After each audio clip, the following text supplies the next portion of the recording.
ir buscando, está en Oseas, capítulo 6. Oseas, capítulo 6, versículos del 4 al 11. Vamos a leer. Oseas 6, del 4 al 11.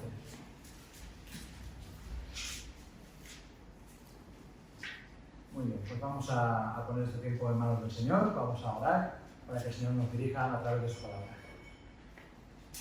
Bendito Dios, te damos muchísimas gracias en esta mañana porque podemos abrir tu palabra y podemos, Señor, deleitarnos con ella y tú, Señor, puedes hablarnos a través de ella. Podemos, Señor, ser tocados, ser cambiados, ser transformados a través de lo que tú haces, tú dices en tu palabra, Señor, y por la obra de tu Espíritu Santo. Y queremos, Señor, que esto sea una realidad en nosotros. Queremos, Señor, que tú uses tu palabra en esta mañana para cambiar lo que debe ser cambiado en nosotros, para fortalecer lo que debe ser fortalecido y para que te conozcamos cada vez más, Señor. Y pongamos todo esto por obra. Y lo rogamos en el nombre de Cristo Jesús. Amén. Amén. Bueno, ahora que venimos de un ambiente bastante agradable, hemos estado un buen tiempo delante de la mesa del Señor, casi tengo la sensación de que voy a llegar un poco como un aguafiestas, porque el texto que me toca hoy de Oseas es un poco estos textos duros que hablan de la maldad de Israel y demás, y tenemos que recordar un poco de qué trata el libro de Oseas, porque ya hemos pasado todo el verano, que no lo retomamos, y entonces tenemos que volver a lo que hay aquí. Entonces, el profeta Oseas, ¿de qué nos habla en su libro? Pues básicamente el tema es el siguiente. Es, por un lado, el gran amor que Dios tiene por su pueblo y, por otro lado, la infidelidad del pueblo de Dios con su Señor. Y Oseas lo refleja de una manera completamente visual, que es a través de su propia vida. Él hace una imagen de lo que está ocurriendo entre Dios y su pueblo con su propio matrimonio. Él se casa con una mujer que es infiel, que es adúltera, que es prostituta, y todo el sufrimiento que él tiene como marido es un reflejo, en pequeña escala, de lo que Dios siente por la infidelidad de su pueblo, por la maldad de su pueblo y por un pueblo que se empeña en pecar y en romper el pacto que Dios ha hecho con ellos.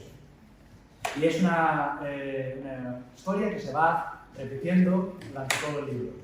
Por un lado, tramos en los que el Señor muestra cuánto ama a su pueblo, cuánto está dispuesto a hacer para restaurarlo, para cuidarlo, para amarlo, una y otra vez, una y otra vez. Pero el pueblo de Israel, una y otra vez también, desobedece y desobedece y desobedece. Y en este contexto es en el que realmente parece que el texto de hoy va a ser de los difíciles, de los duros, de los incómodos, de los que no nos gustan, porque a veces nos gusta que leamos una cosa que nos ponga fervorosos y alegres y salgamos saltando, pero a veces la palabra de Dios nos hace reflexionar sobre las cosas mal, las cosas que hacemos mal, las cosas en las que nos equivocamos, el pecado que aún sigue en nuestras vidas. Y es necesario que el Señor obre a través de su palabra para cambiar en nosotros las cosas que no le gustan, las cosas que no están conforme a su voluntad. Vamos a hacer una primera lectura para tener un contexto de lo que vamos a hablar. Y vamos entonces a Oseas capítulo 6, versículo 4. ¿Qué haré a ti, Efraín? ¿Qué haré a ti, oh Judá? La piedad vuestra es como nube de la mañana y como el rocío de la madrugada que se desvanece. Por esta causa los corté por medio de los profetas, con las palabras de mi boca los maté, y tus juicios serán como luz que sale. Porque misericordia quiero y no sacrificio, y conocimiento de Dios más que holocaustos. Mas ellos, cual Adán, traspasaron el pacto. Allí prevaricaron contra mí. Galaad, ciudad de hacedores de iniquidad, manchada de sangre. Y como ladrones que esperan a algún hombre, así una compañía de sacerdotes matan el camino hacia Siquem. Así cometieron abominación. En la casa de Israel he visto inmundicia. Allí fornicó Efraín y se contaminó Israel. Para ti también, oh Judá, está preparada una siega cuando yo haga volver el cautiverio de mi pueblo. Pues esta es la palabra que tenemos para hoy. Y como veis, no hay muchas palabras amables. Cuando pensaba en lo del aguafiestas, realmente pensaba que si en la palabra de Dios, en la Biblia, hay alguien que es un aguafiestas, siempre, siempre, siempre, es un profeta. Cada vez que llegaba un profeta, venía a estropear la fiesta del rey correspondiente o del personaje, el líder correspondiente que estaba allí. Llegaba un profeta y decía, bueno, ha llegado el profeta. Sobre todo cuando eran los profetas buenos, claro, cuando eran los profetas de Dios, los auténticos, porque había muchos falsos profetas que se dedicaban a decir, qué bien lo haces, qué maravilla, tú sigue así, tú puedes, todo te va a ir estupendamente en la vida, todo te va maravillosamente, tú vas a triunfar, tú eres el mejor, tú eres grande, tú eres maravilloso y Dios te va a prosperar. Esos son los falsos profetas. Sin embargo, los verdaderos profetas tienen un mensaje de parte de Dios. Y Dios ve en lo más profundo de los corazones. Y a Dios no se le puede engañar con religiosidad. Y esta es una de las claves que tenemos en el texto de hoy. El título de la predicación es Una fe de mentira, que es lo que estaba aquí haciendo el pueblo de Israel. Voy a retroceder unos versículos para que veamos cómo terminó Mitchell en junio y venía con un llamamiento de parte de Oseas al pueblo de Israel a arrepentirse y a volverse a Dios. Fijaos, capítulo 6, versículo 1 y 2. Venid y volvamos a Jehová, porque Él arrebató y nos curará, hirió y nos vendará. Nos dará vida después de 2 días, en el tercer día nos resucitará y viviremos delante de Él. Y podemos leer el versículo 3 también. Y conoceremos y proseguiremos en conocer a Jehová, como el alba está dispuesta a su salida, y vendrá a nosotros como la lluvia tardía y temprana a la tierra. Oseas estaba haciendo un llamamiento a volver a Dios, para que Dios restaurase a su pueblo, para que Dios le levantase de entre los muertos, porque estaban muertos espiritualmente y necesitaban ser resucitados espiritualmente. Pero, ¿qué ha ocurrido aquí? ¿Qué ha pasado del versículo 3 al versículo 4?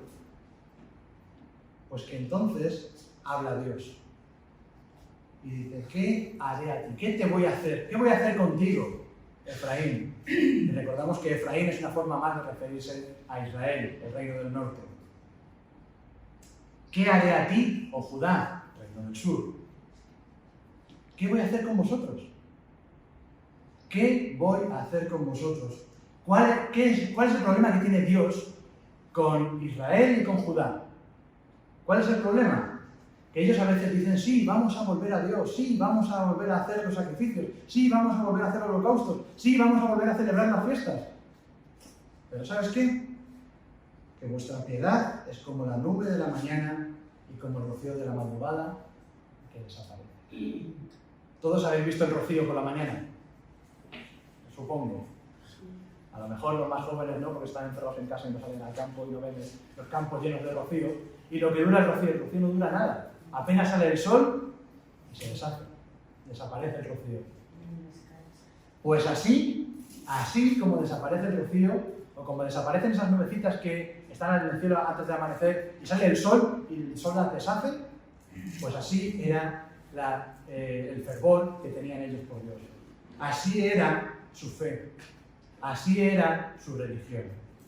Algo que se esfumaba, algo que no tenía ningún peso, ningún valor, porque desaparecía. No había nada.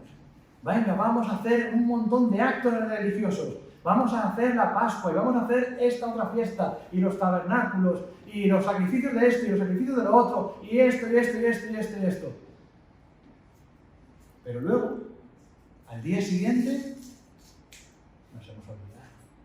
Ya no nos acordamos de Dios. Ya hemos cumplido, ¿no? Y esto me recuerda un poco, una de las cosas, los que habéis ido a campamentos lo habréis vivido.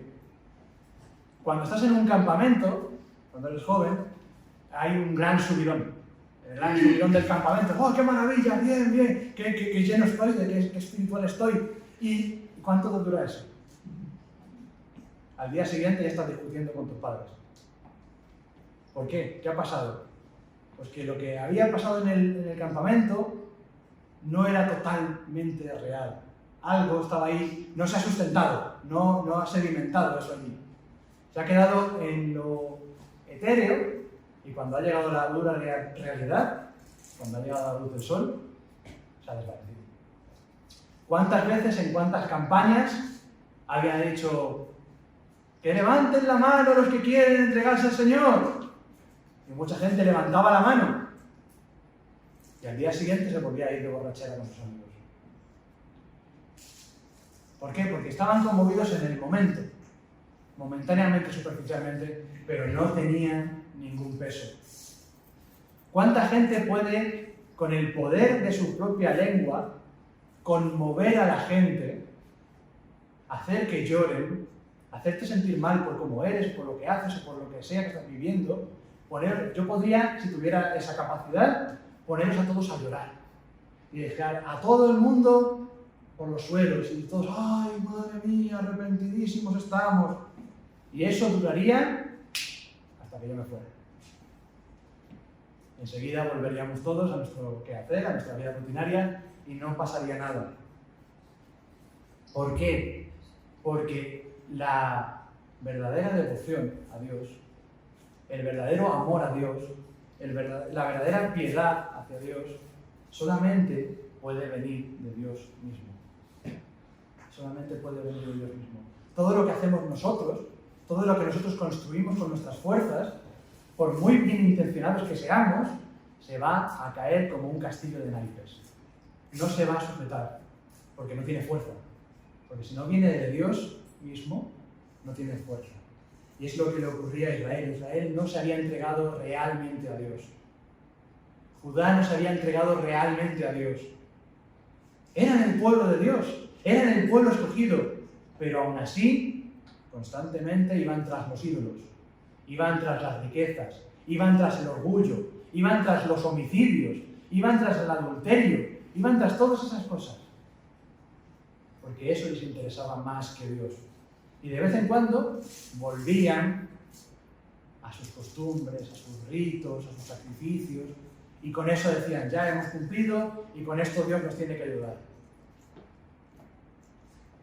Ya hemos cumplido y Dios nos va a bendecir.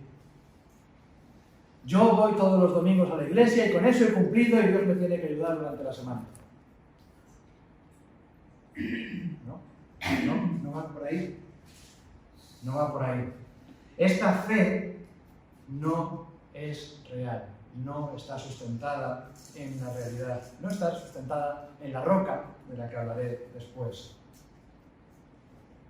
Entonces, por eso, dice el versículo 5, que tiene que mandar a los profetas. Por eso el Señor manda a los profetas, con palabras muy duras. Habla aquí de cortar. Cortar por medio de los profetas. Y el verbo que se utiliza en hebreo para cortar tiene que ver con lo que utilizaban los canteros y los escultores con la piedra. ¿Vale? Está hablando de quitar trozos de piedra grandes. En la escultura hay dos fases. La fase cuando está el bloque grande y tienes que quitar trozos grandes para más o menos dejar la forma donde tú quieres luego dar los detalles y luego los de los detalles. Aquí está hablando de la forma gorda. Cuando tenemos un bloque de piedra hay que cortar trozos grandes. Pues nosotros somos como ese bloque de piedra. Y es necesario que Dios corte esos trozos que no valen, esos trozos que Dios no va a utilizar, porque son los trozos que vienen del pecado y de la corrupción que tenemos cada uno de nosotros. Entonces, hay trozos que nos tienen que quitar, y eso es doloroso. Eso es doloroso. Los profetas, los enviados de Dios, los que vienen con la palabra de Dios, es decir, la palabra de Dios misma, nos hiere. Nos hiere. Hasta el punto que, fijaos lo que dice aquí en el versículo 5, con las palabras de mi boca los maté. Fijaos si la herida es grave. Pero está refiriéndose a eso, a que la palabra de Dios tiene que hacer daño para quitar todo lo que no le agrada a Dios. Hay que eliminar todo lo que a Dios no le agrada. Y por eso venían los profetas. Y por eso nos ha quedado la palabra aquí. Porque tenemos que eliminar de nuestras vidas todo lo que no agrada a Dios. Hay que eliminarlo de nuestra vida. Porque es lo que nos hace volver atrás, volver atrás, volver atrás. El juicio del Señor tiene que ser como luz que sale, como luz que resplandece en medio de toda esa oscuridad, en medio de la oscuridad del pecado. Es muy importante, muy importante. Pero el Señor lo que desea es auténtica fe. Por eso quita lo que no le agrada, para que podamos entregarnos totalmente a Él, para que podamos creer en Él. El versículo 6 es muy conocido. Porque misericordia quiero y no sacrificio, y conocimiento de Dios más que holocaustos. Una vez más, Dios no quiere la religión, Dios no quiere los ritos, Dios no quiere las formas. No se trata de cumplir las cosas porque sí, como una tradición, como una superstición, como un acto nuestro. ¿Qué eran las fiestas y los sacrificios que había en la ley de Moisés? ¿Qué eran? Si habéis leído la carta a los hebreos, eran un reflejo de las cosas, de las realidades celestiales.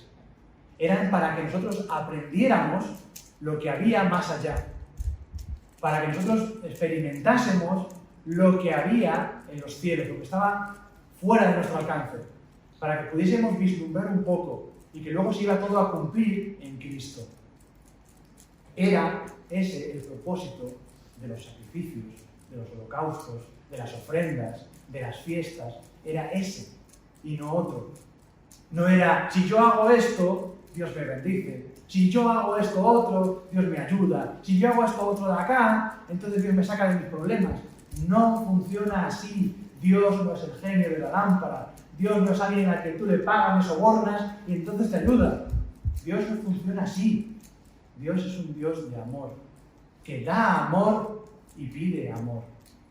Pide una vida entregada a Él, una vida fiel, una vida de fe, una vida sustentada en Él. Él quiere misericordia. Misericordia. La misericordia y el amor van siempre juntos. La misericordia es ver al necesitado y compadecerte de él. La misericordia es ver a aquel que no tiene y darle. Eso es misericordia. Cuando estudiamos Primera de Juan, si recordáis, estuvimos viendo esto mismo. ¿Qué significa amar a Dios? Amar a Dios, el que ama a Dios, ama a su hermano. El que ama a Dios, ama al prójimo. El que ama a Dios, obedece sus mandamientos. Todo eso va junto. Lo vimos, lo hemos estudiado. Entonces, si tú separas todo esto de lo que hacemos en la iglesia, si quitamos el amor y simplemente hacemos, pues nos reunimos aquí los domingos y tomamos pan, bebemos vino y escuchamos una charla que hay un tío pesado hablando y luego nos vamos a casa, no hemos hecho nada. Yo espero que nadie haya venido así en esta mañana, porque si ha venido así, viene de la forma equivocada. Pero sé, y soy consciente porque he visto y he hablado con personas que van a la iglesia como si fuera algo, una superstición. Tengo que ir a la iglesia porque es necesario para que me vaya bien. Es necesario para sentirme bien. Es necesario porque... Vamos a ver. Es necesario porque tú amas a Dios. ¿Es necesario porque tú amas a tus hermanos? ¿Es necesario porque necesitas comunión? ¿O es necesario porque tú cumples unos ritos y ya crees que ya has cumplido? Y ya está. Hay una diferencia muy grande. Porque el Señor no quiere falsedad. El Señor no quiere ritos. El Señor no le importa el sacrificio en sí mismo. Le importa lo que significa. Y esto mismo, esta misma discusión, tuvo Jesús con los fariseos varias veces. Vamos a leer una de ellas, por ejemplo, en Mateo, capítulo 9, versículos 9 al 13.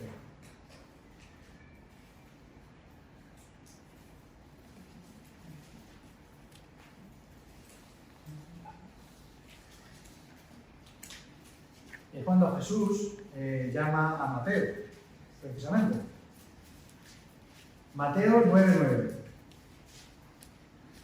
Pasando Jesús de allí, vio a un hombre llamado Mateo, que estaba sentado en el banco de los tributos públicos, y le dijo, sígueme.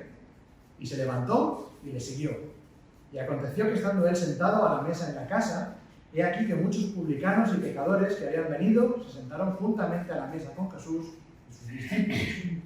Cuando vieron esto los fariseos, dijeron a los discípulos, ¿por qué come vuestro maestro con los publicanos y pecadores? Al oír esto, Jesús les dijo, los sanos no tienen necesidad de médico, sino los enfermos. Id pues y aprended lo que significa, misericordia quiero y no sacrificio, porque no he venido a llamar a justos, sino a pecadores al arrepentimiento. Este es uno de esos pasajes en los que Jesús hablaba de esto, porque los fariseos eran personas que estaban enfrascadas en las formas, enfrascadas en los ritos, enfrascadas en cumplimientos y cumplimientos y cumplimientos, en poner incluso más leyes de las que hay. Pero Jesús lo que veía era gente necesitada, gente que necesitaba de Dios, y entonces quería que vinieran a Él, porque sabía que eran pecadores y necesitaban arrepentirse, necesitaban la salvación que solamente Él podía dar. ¿Qué está pasando aquí, en el Israel de Oseas? Que la gente está perdida, está completamente perdida, porque se han apartado de Dios y ya no escuchan a Dios, y hacen las cosas por hacer, y Dios no quiere eso. Dios quiere tener misericordia con ellos. Dios quiere salvar a los que están perdidos. Dios ama a esas personas y no quiere que se pierdan, quiere que se arrepientan y vuelvan a Él. Y habla de que no quiere sacrificio, sino que quiere misericordia y quiere también conocimiento de Dios. Y ya hablamos de esto en otra predicación. El conocimiento de Dios no solamente es saber que está. El conocimiento de Dios es un conocimiento íntimo, es una relación. Dios quiere tener una relación con su pueblo. Dios quiere relacionarse con nosotros. ¿Cuánto tiempo has pasado con Dios esta semana? ¿Cuánto tiempo has estado escuchándole a través de su palabra? ¿Cuánto tiempo has estado hablando con Él, orando? ¿Cuánto tiempo? Es algo que tenemos que pensar, porque lo que Dios quiere de nosotros es que le conozcamos. Y no podemos conocerle sin escucharle y sin hablar con Él. No se puede. Aunque queramos, no se puede. Porque si no estamos haciendo como los israelitas, como los judíos, que estaban allí con sus ritos, con sus sacrificios, cumpliendo la ley de Moisés, pero no tenían lo más básico, lo principal. No tenían una relación con Dios. Y es por eso, porque no tenían esa unión, que eran infieles. Es por eso que rompían el pacto una y otra vez, porque no estaban unidos a Dios, no estaban unidos como deberían estar. Versículo 7 dice, mas ellos, cual Adán, traspasaron el pacto. Allí prevaricaron contra mí. O sea que por un lado tenemos sus sacrificios, sus holocaustos, y por otro lado tenemos que traspasan el pacto como Adán. Y como Adán puede ser, como Adán hizo, que rompió el primer pacto en el paraíso, o Adán como representante de la humanidad, que es lo que hacemos todos los hombres. El ser humano es lo que hace, romper, transgredir las leyes de Dios, desobedecer de una forma u otra. Y dice, prevaricaron contra mí. ¿Qué significa prevaricar? Prevaricar significa hacer algo malo sabiendo que es malo. Hacer algo malo a propósito, con intención. Es un delito. Pero dentro de lo que es la palabra de Dios, es algo gravísimo. Porque una cosa es pecar sin saber, y otra cosa es pecar sabiendo lo que haces. Y sabiendo que Dios se va a enfadar, y aún así decir, me da igual. ¿Quién hace eso? Personas que realmente no han entregado su vida a Dios. personas que tienen una fe de mentira. Entonces, Oseas va a dar unos ejemplos de la maldad de Israel. Y como veremos, también en el capítulo 7 seguirá con más ejemplos de la maldad de Israel. Pero es tristísimo. Fijaos en los que están aquí, versículos 8 y 9. Habla de Galaad y de Siquem, de dos ciudades. Galaad, una ciudad famosa porque hay hacedores de iniquidad. Una ciudad del crimen.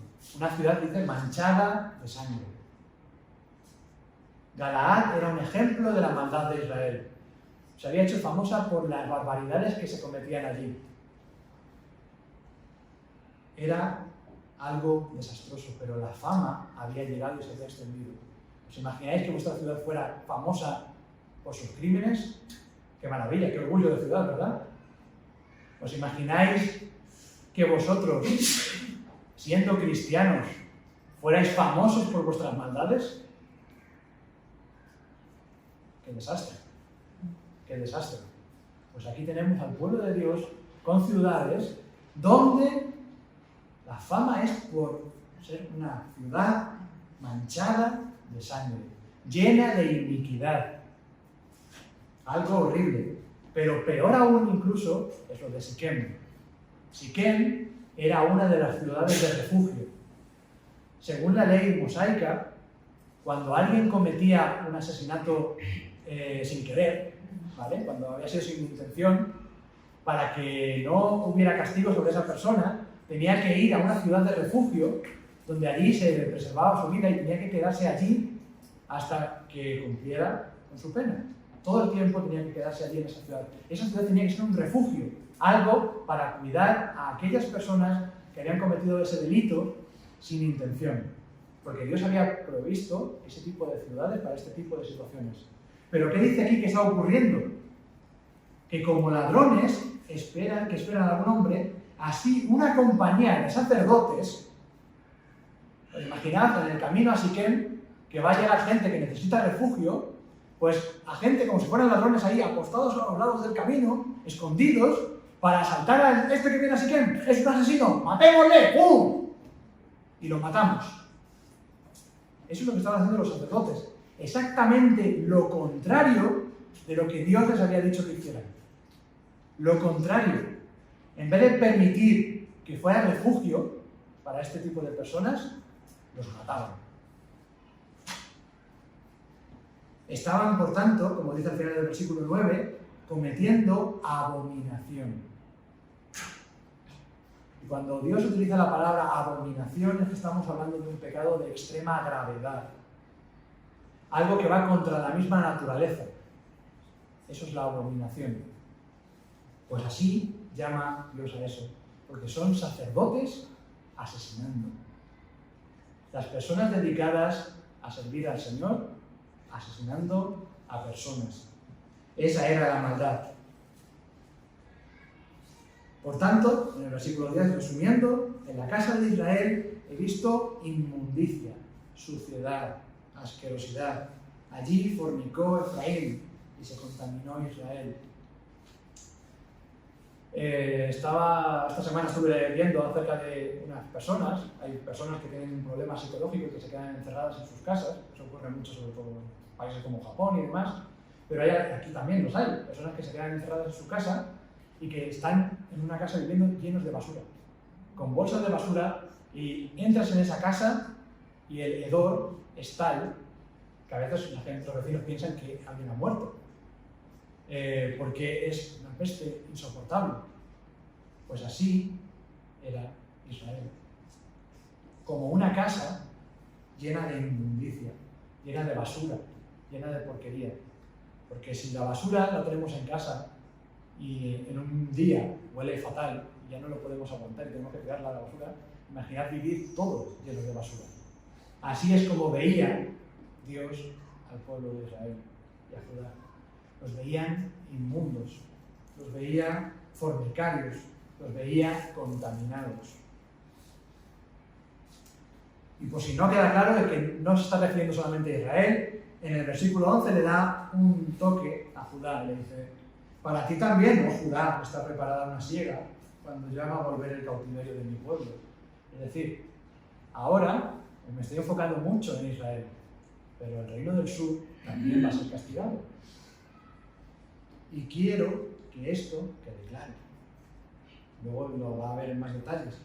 Pero este panorama es realmente desolador.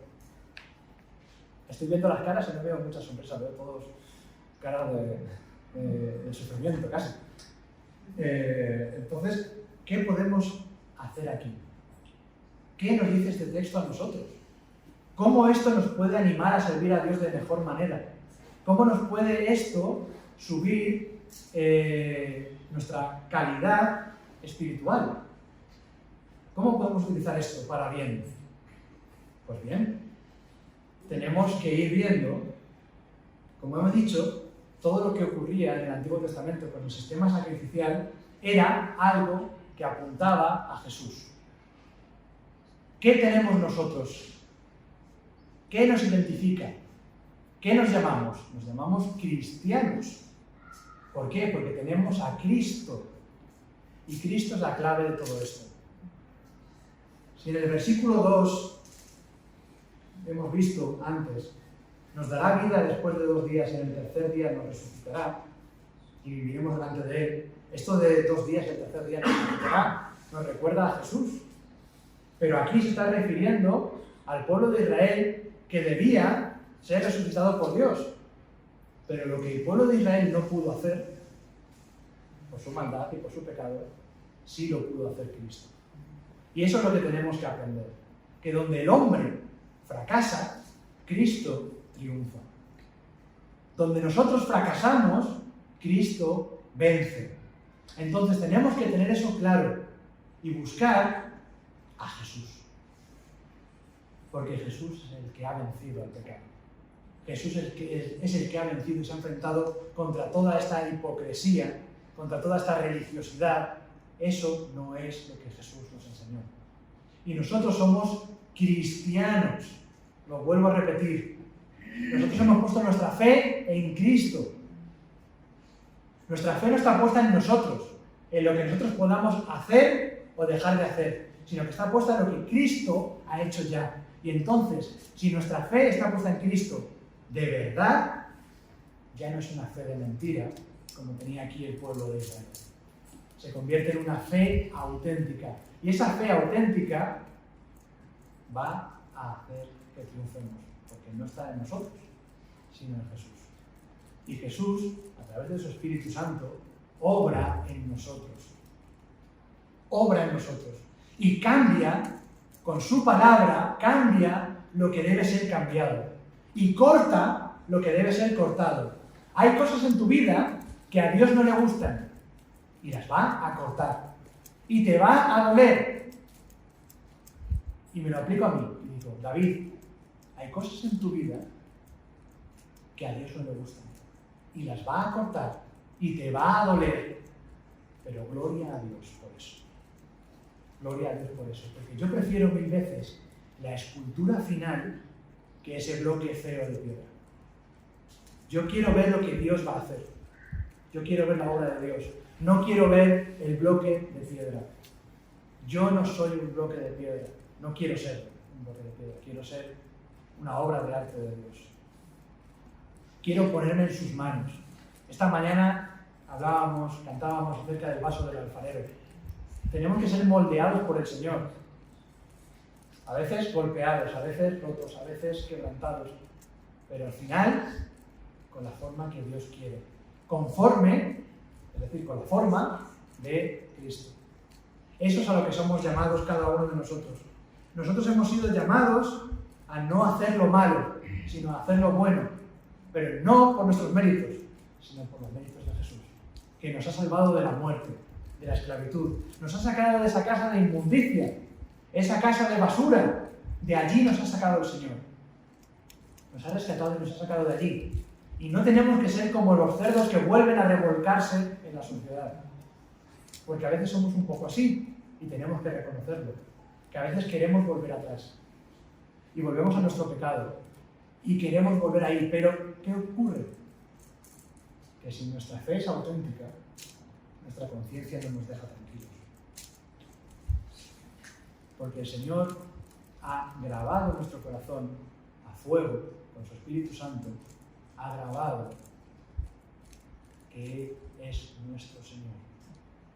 Entonces algo no funciona en nuestra vida cuando pecamos y nos apartamos de Él. Por eso, en esta mañana, yo no quiero que el mensaje sea hacemos las cosas mal, nos equivocamos, somos religiosos, volvemos a hacer pecados que no teníamos que hacer. No, quiero que nuestra fe sea auténtica, que nuestra fe esté bien asentada, bien apoyada en Cristo. Y entonces sepamos tener misericordia de los demás, ayudar unos a otros, amarnos unos a otros y por encima de todas las cosas, amar a Dios.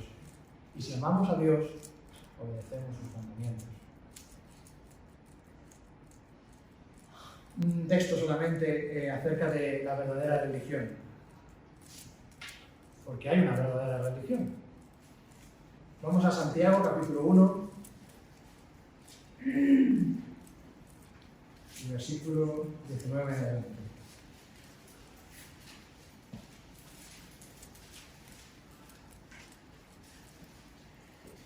Santiago, capítulo 1, versículo 19 en adelante. Dice así: Por esto, mis amados hermanos, todo hombre sea pronto para oír, tardo para hablar, tardo para airarse, porque la ira del hombre no obra la justicia de Dios. Por lo cual, desechando toda inmundicia y abundancia de malicia, recibid con mansedumbre la palabra implantada, la cual puede salvar vuestras almas. Pero sed hacedores de la palabra, y no tan solamente oidores, engañándoos a vosotros mismos.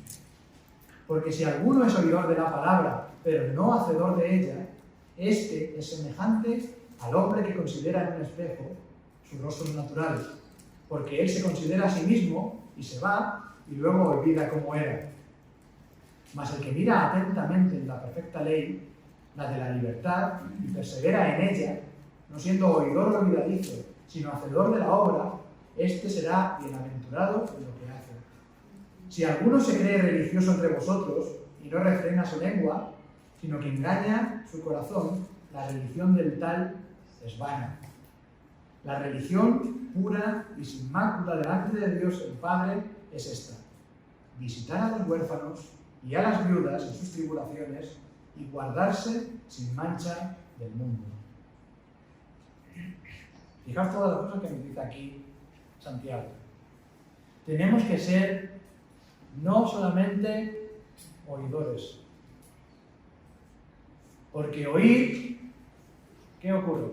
Pues que hoy, fíjate, he oído el mensaje de hoy y que me he sentido tocado, pero salgo fuera, me voy a comer y ya se me ha olvidado todo. Oye, ¿de qué fue la predicación? Ah, no me acuerdo. Y se acabó. Y todo lo que habéis oído y todo lo que os ha tocado ya no os toca, ya no vale.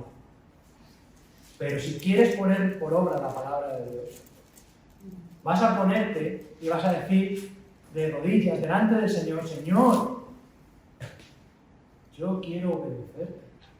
Señor, yo quiero que quites de mí todas las cosas que no sirven. Señor, quiero tener una relación contigo. Señor, yo quiero preocuparme por el necesitado. Cuidar al huérfano y a la viuda es esto: ocuparse de los necesitados. Mirar a nuestro alrededor y ver quién nos necesita. No ser egoístas, no buscarnos simplemente lo nuestro, estar nosotros bien y ya está, sino tener sensibilidad con los demás. Eso es poner en práctica el amar al prójimo. Amar al prójimo no es una cosa etérea, es algo que se transmite con acción, que se ve en la acción, que se ve en lo que hacemos. Nosotros somos llamados a no hacer como hizo aquí Israel, a no ser un pueblo que rompe con Dios, sino ser un pueblo rescatado por Dios, un pueblo que se deja rescatar, un pueblo que se deja cambiado por Dios. Un pueblo que se deja tocar, que está dispuesto a negarse a sí mismo y a abrazar a Dios con todas sus fuerzas. ¿Eres tú ese tipo de persona? ¿Soy yo ese tipo de persona? ¿En qué has puesto tu fe? ¿Has puesto tu fe en la iglesia? ¿Has puesto tu fe en las costumbres? ¿O has puesto tu fe en Cristo? Si has puesto tu fe en Cristo, seguirás sus enseñanzas. Las enseñanzas de Cristo no te van a dejar indiferente. No puedes ser igual que antes de conocer a Cristo. No puedes. No puedes ser famoso por tu maldad. No puedes. Tienes que ser conocido por cómo el Señor te ha cambiado. Tienes que ser conocido por cómo transmites el amor que has recibido de Dios hacia los demás. Por eso debes ser conocido o debes ser conocido. Pues que el Señor haga esto en nosotros. Que el Señor lo haga. Pero nosotros tenemos que estar dispuestos. No huir del Señor. No resistir al Señor. No ser duros. Sino, en vez de ser piedra, que tengamos que ser cortados, seamos barro, que puede ser moldeado. Vamos a dar gracias al Señor por su palabra.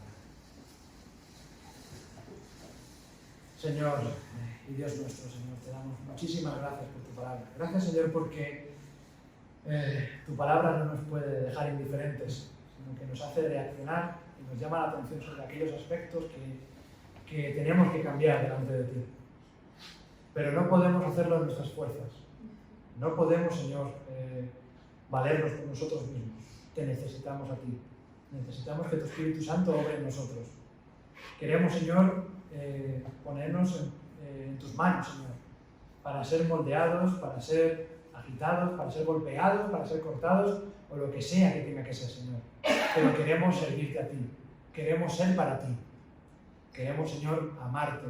Queremos tener una relación contigo. Queremos vivir a Cristo. Queremos, Señor, ser como Cristo. Ayúdanos, Señor, en todo este caminar, en este camino de santificación.